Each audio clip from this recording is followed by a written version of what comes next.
கர்த்தர் பயமுள்ளதாக இன்றைய வசனம் சங்கீதம் 50:15 வசனம். ஆபத்து காலத்தில் என்னை நோக்கி கூப்பிடு, நான் உன்னை விடுவிப்பேன், நீ மகிமைப்படுத்துவாய். கர்த்தர் பயமுள்ளதாக. இந்த வசனம் பார்க்கும்போது ஆபத்து காலத்தில் கர்த்தர் நோக்கி கூப்பிடுங்க, கர்த்தர் விடுவிப்பார், நீங்கள் மகிமைப்படுத்துங்கன்னு இந்த வசனத்தை பார்க்குறோம். வேதத்தில் பார்த்தீங்கன்னா அநேக ஜனங்கள், அது சிறு ஜனங்களாக இருக்கட்டும், தானியலாக இருக்கட்டும், அநேக ஜனங்கள் கர்த்தர் ஆபத்து காலத்தில், மோசே காலத்தில் இருக்கட்டும், ஆண்டவரேன்னு கூப்பிட்டுருப்பாங்க. அந்த ஆபத்துலேருந்து கர்த்தர் அவங்களுக்கு விடுதலை கொடுத்துருப்பார், அவங்க தேவனை மகிமைப்படுத்தியிருப்பாங்க. இந்த வேளையில் நம்ம வாழ்க்கையிலுமே தேவன் அநேக அற்புதங்கள் பண்ணியிருப்பார். எல்லாத்துக்குமே ஒரு ஆபத்து காலம், ஒரு மரணத்துக்கு போராட்டமோ, இல்லை ஏதோ ஒரு அப்ளை பண்ணியிருப்பீங்க, அதுக்கு கிடைக்கான்னு சொல்லியிருப்பாங்க, கிடைச்சிருக்கோம். ஏதோ ஒரு விஷயம், ஒவ்வொருத்துக்கும் ஒரு விஷயமா இருக்கலாம். ஆனால் அந்த ஆபத்து காலத்தில் எனக்கு வழியே இல்லைன்னு சொல்லியிருப்பீங்க, அங்கே தேவன் ஒரு வழியே உங்களுக்கு கொடுத்துருப்பார்.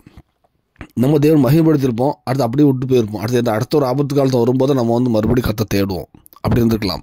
இந்த வேளையில் நம்ம கர்த்தரை அர்ப்பணிப்போம். தேவன் எதுக்கு மகிமைப்படுத்த சொல்கிறார்? இப்போ நீங்கள் ஒரு அற்புதம் பெறுறீங்க, ஒரு ஆபத்து காலம் வருது, ஒரு அற்புதம் பெறுறீங்க, தேவனை மகிமைப்படுத்துறீங்க, இதை கேட்குறாங்க.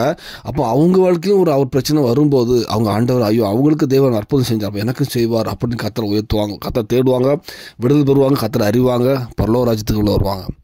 ஸோ இந்த வேளையில் நம்ம வாழ்க்கையிலுமே இந்த வேளையில் அர்ப்பணிப்போம். இதுக்கு முன்னாடி நம்ம தேவன் மகிமைப்படுத்தாமல் இருந்திருக்கலாம், எப்படி இருந்திருக்கலாம். ஆனால் இந்த வேளையில் நம்ம தேவனை எதெல்லாம் தேவன் நமக்கு விடுதலை செஞ்சாரோ அது உயர்த்துங்க, அது தியானிங்க. அது உங்களை இன்னும் தேவனுக்குள் நெருங்கி கொண்டு போவோம். அது எதுக்குன்னா நம்ம இன்னும் தேவனுக்குள் நெருங்கி போவோம். தேவனுக்கு பிரமாணத்துக்கு வழிபடி வாழ நம்மளை நேர்படுத்தும். இந்த பூமியிலும் ஒரு சாட்சியுள்ள வாழ்க்கை தரும். பரலோகத்துக்கும் தேவனை ஆயத்தப்படுத்துவார். அநேக ஜனங்கள் ஆயத்தப்படுத்தும் பயன்படுத்துவார். அதுக்கு அர்ப்பணிப்போம், மகிமைப்படுத்தும். அது தேவன் தான் கிருபை செய்வாராக. ஆமென்.